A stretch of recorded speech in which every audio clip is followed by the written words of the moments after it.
는다. 비무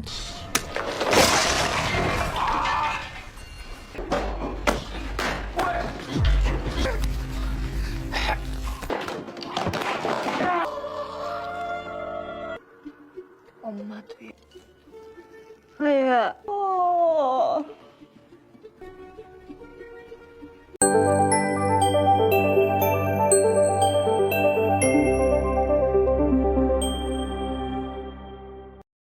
Drama ini dimulai di sebuah klub malam, di mana seorang pria yang tampaknya berada di bawah pengaruh obat-obatan ditikam oleh seseorang. Sekilas, adegan tersebut memperlihatkan seolah-olah Sehyun yang menikam pria itu.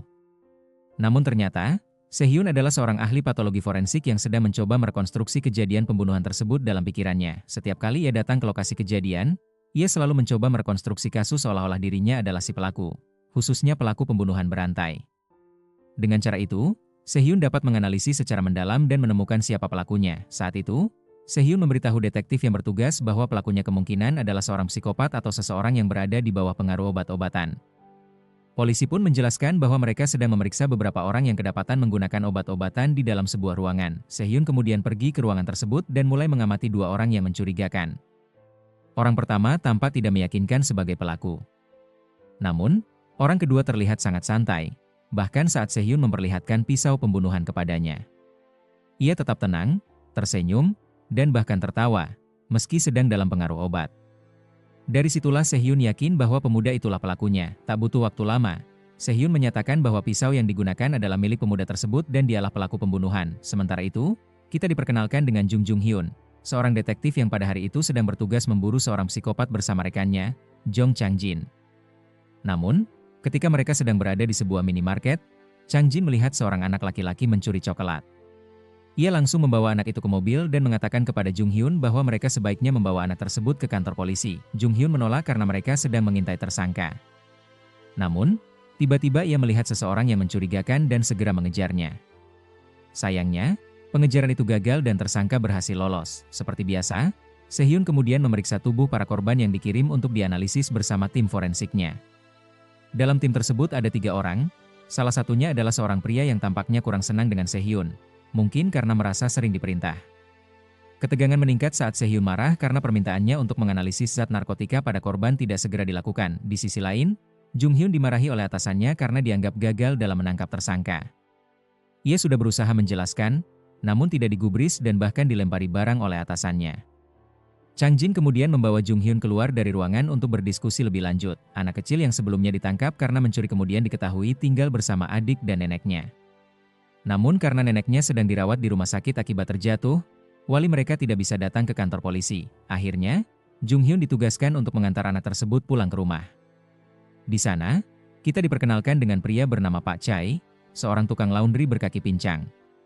Ia dikenal di lingkungan sekitar dan ternyata cukup menggemari acara televisi yang menampilkan Sehyun, yang juga menjadi idola para ibu-ibu di sana. Gerak-gerik Pak Chai tampak mencurigakan dan terlihat ia mengenal Sehyun. Jung Hyun tetap menjalankan tugasnya dengan baik. Ia memastikan anak tersebut sampai di rumah dengan selamat, bahkan memberikan coklat kepada anak itu.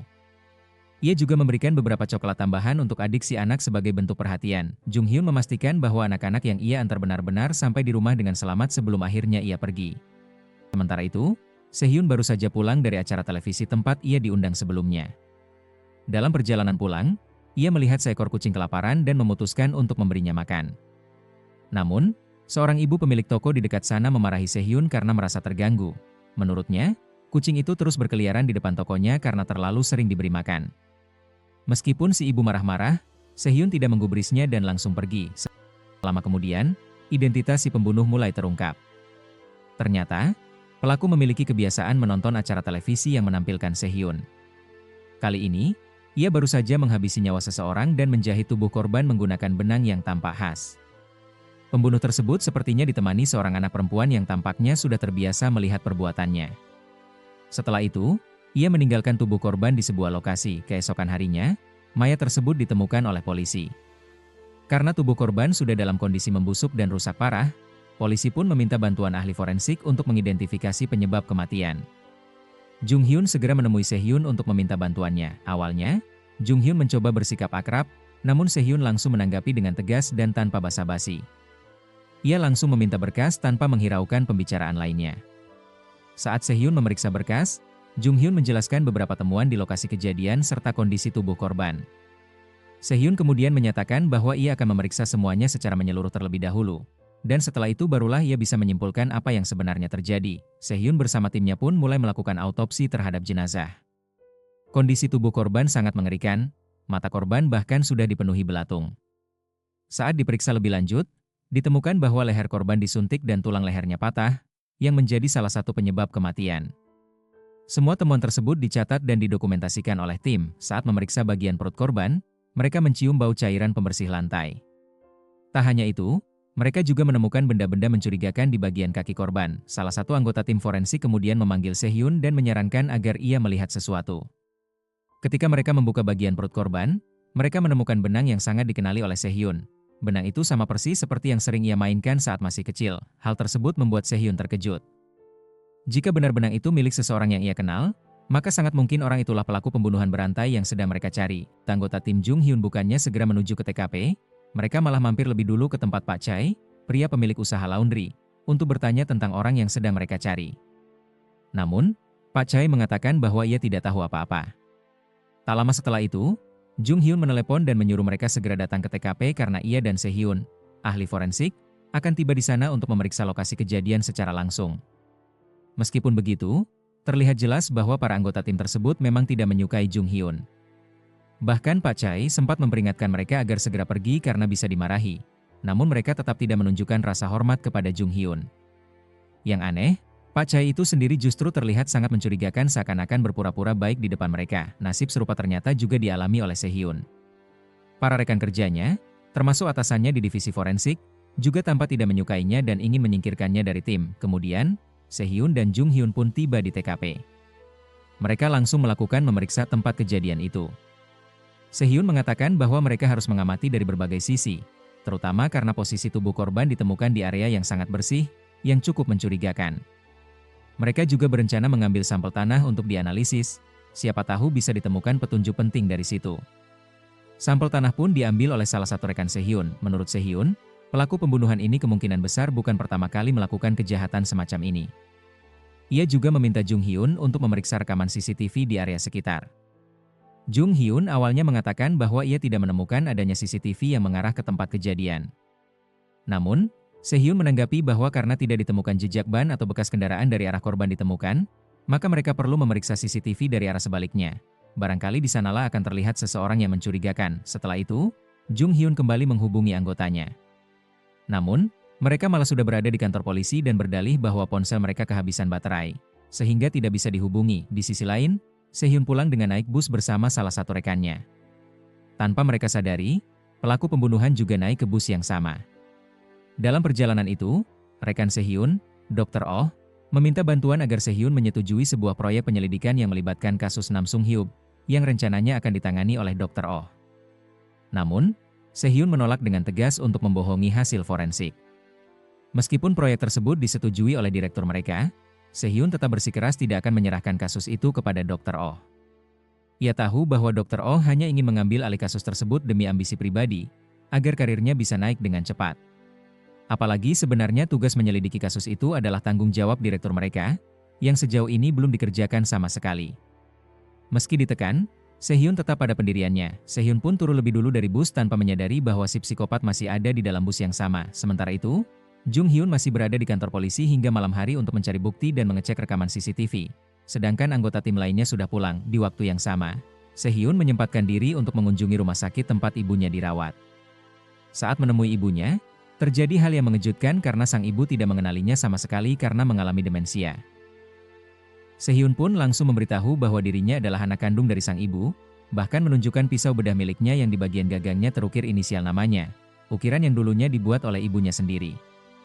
Namun, yang paling mengejutkan adalah ketika sang ibu menatap Sehyun dan mengatakan bahwa ternyata dia adalah orang yang baik. Namun tiba-tiba, Sehyun menggenggam tangan ibunya dengan sangat kuat, hingga ibunya kesakitan.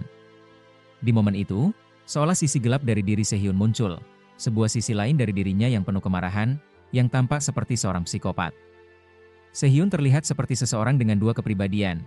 Satu adalah dirinya sebagai ahli forensik yang tenang dan cerdas, dan satu lagi sisi gelap yang penuh kemarahan dan dendam. Setelah itu, Ia juga mendapat telepon dari seorang wartawan yang meminta informasi mengenai kasus yang ditanganinya. Di sisi lain, Dr. Oh, rekan Sehyun, baru saja tiba di rumahnya.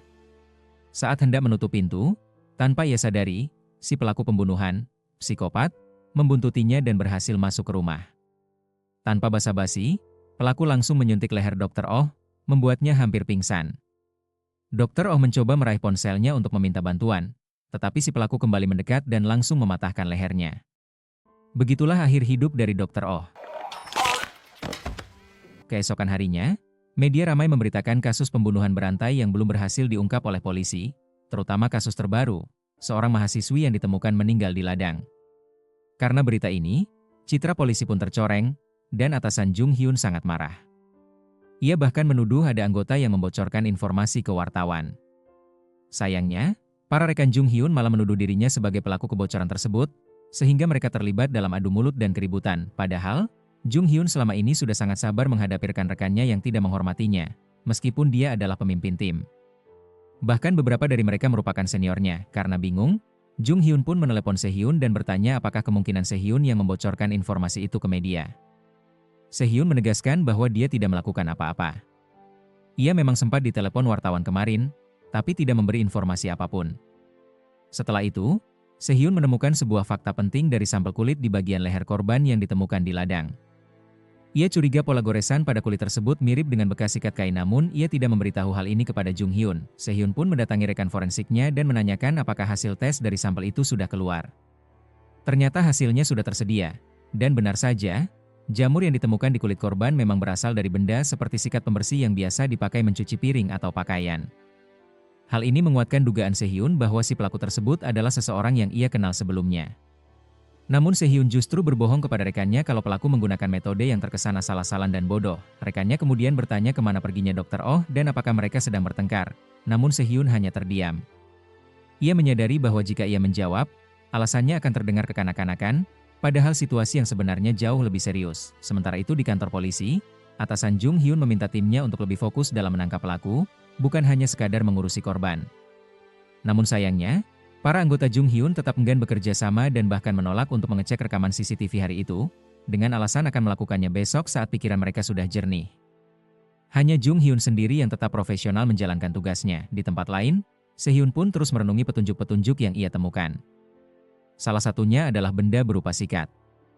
Ia teringat pada masa kecilnya dan ia sangat yakin bahwa orang itu sudah mati. Sementara itu, tampak seorang gadis yang membawa koper dan meletakkan di jalan. Terlihat di dalam koper terdapat potongan tubuh yang sudah dimutilasi. Apakah gadis ini adalah kaki tangan pembunuh tersebut? Ternyata, Sehyun sudah terbiasa membereskan masalah yang ditinggalkan oleh ayahnya. Sejak kecil, ia harus menutupi jejak setiap kali ayahnya menghilangkan nyawa seseorang, bahkan sampai memotong-motong bagian tubuh korban. Hari itu, kembali ditemukan potongan tubuh manusia yang belum diketahui identitasnya. Bahkan, seluruh jari korban telah dipotong, sehingga polisi kesulitan melakukan identifikasi. Karena itu, mereka memeriksa CCTV untuk mengetahui bagaimana tubuh itu bisa berada di lokasi penemuan. Jung Hyun pun semakin bingung dengan situasi yang terjadi. Setelah itu, mereka kembali ke kantor polisi dan mulai menyelidiki keberadaan pelaku. Jung Hyun meyakini bahwa pelaku kali ini sama dengan pelaku dari kasus sebelumnya. Namun, atasannya justru marah dan menegaskan bahwa Jung Hyun tidak bisa langsung menarik kesimpulan seperti itu tanpa bukti. Meski begitu, Jung Hyun sudah mengajukan permintaan otopsi, dan mereka akan menunggu hasil otopsi untuk mendapat kepastian. Kemudian, Jung Hyun pergi menemui Sehyun karena ia ingin mengetahui lebih jauh tentang korban yang ditemukan tadi malam dan segera melakukan autopsi. Sementara itu, di kantor forensik, Sehyun diberitahu oleh anggotanya bahwa Oh Min-ho sudah tidak masuk kerja selama 2 hari. Tak lama kemudian, Sehyun dipanggil oleh direktur dan ditanya mengenai keberadaan Min-ho. Direktur juga meminta agar Sehyun segera menyelesaikan masalahnya dengan Min-ho karena sebagai ketua tim, ia bertanggung jawab terhadap anggotanya, dan tidak boleh berselisih terlalu lama. Setelah itu, Jung Hyun datang menemui Sehyun dan menginformasikan bahwa mereka kembali menemukan potongan tubuh manusia. Dan kali ini terdapat benang yang sama seperti pada korban sebelumnya. Sehyun langsung melakukan autopsi bersama timnya. Saat proses autopsi berlangsung, mereka menemukan hal yang mengejutkan. Meski jari-jari korban awalnya hilang, ternyata salah satu jarinya ditemukan tersembunyi di bagian tubuh yang lain. Jari tersebut diikat dengan benang berbentuk seperti pita, cara yang sangat dikenali oleh Sehyun, karena menyerupai pola yang biasa dilakukan ayahnya. Setelah identifikasi dilakukan, anggota tim Sehyun mengonfirmasi bahwa korban tersebut adalah orang yang mereka kenal, yakni Oh Min-ho. Sehyun pun menyampaikan kepada Jung Hyun bahwa meskipun ia belum bisa mengidentifikasi pelaku, namun identitas korban sudah dipastikan, Oh Min-ho, anggota timnya sendiri. Jung Hyun sangat terkejut mendengar kabar tersebut. Di saat yang sama, Pak Yun sedang mengantar pakaian dan melihat beberapa polisi memasang spanduk di sekitar lokasi. Ia pun membantu memperbaiki posisi spanduk tersebut. Sementara itu atasan Sehyun mulai merasa cemas dan takut jika polisi mulai mencurigai mereka, apalagi korban kali ini adalah anggota tim sendiri. Namun, Sehyun menanggapi dengan santai dan mengatakan bahwa ia akan mengerjakan semuanya sendiri dan bertanggung jawab. Meskipun begitu, atasannya tetap tidak setuju dan menunjuk orang lain untuk menggantikan posisi Sehyun dalam mengidentifikasi jenazah-jenazah berikutnya karena Sehyun tidak mau menuruti kemauannya dalam kasus Nam Sung-yu masalah narkoba. Rekan Sehyun sempat menolak tugas untuk menggantikan posisi Sehyun karena ia bukan ahli dalam bidang tersebut. Sehyun juga sempat mempertanyakan keputusan atasannya yang memberikan tugas kepada orang lain yang bukan ahli di bidang forensik. Menurutnya, hal itu dapat membahayakan hasil analisis tim mereka. Tak lama kemudian, Sehyun kembali bertemu dengan Jung Hyun dan menyampaikan bahwa ia bersedia menjadi saksi atas kasus Oh Min-ho, karena mereka adalah rekan kerja. Ia juga menjelaskan kejadian terakhir yang ia ingat. Setelah mereka selesai mengidentifikasi korban sebelumnya, mereka pulang menggunakan bus.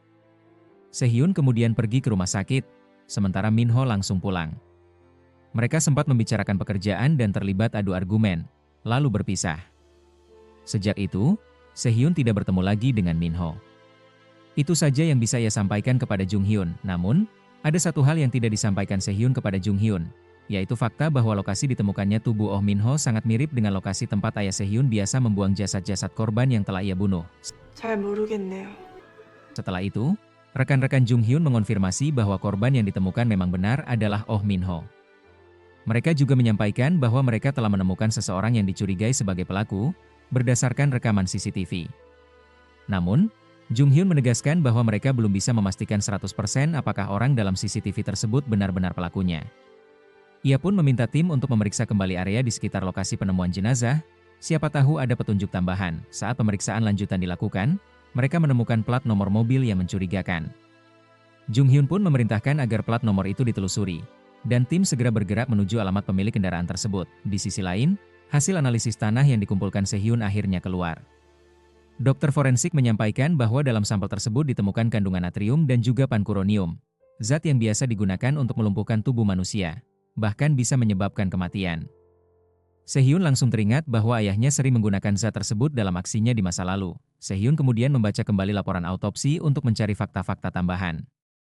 Sementara itu, Jung Hyun dan timnya sudah tiba di rumah tersangka. Setelah beberapa kali mengetuk pintu dan tidak mendapat respons, mereka memaksa masuk. Di dalam, mereka menemukan seseorang, namun orang itu berusaha melarikan diri. Tim langsung mengejarnya dan akhirnya berhasil menangkapnya, lalu membawanya ke kantor polisi untuk diperiksa lebih lanjut. Sementara itu, Sehyun memeriksa kembali foto sidik jari dari korban sebelumnya. Ia mencocokkannya dengan sidik jari yang ditemukan di tubuh korban saat ini. Ia menggunakan lakban untuk mengambil sidik jarinya, lalu meminta temannya mengambil bungkus plastik dari korban terbaru agar sidik jari atau DNA yang ada bisa diperiksa. Beberapa saat kemudian, hasil pemeriksaan keluar. Sidik jari yang ditemukan cocok dengan data yang dimiliki Sehyun. Kesimpulan awalnya sangat mengejutkan. Pelaku yang dicari kemungkinan besar adalah ayah Sehyun sendiri. Esokan harinya, saat Sehyun hendak berangkat kerja, tiba-tiba muncul kehebohan di lingkungan tempat tinggalnya.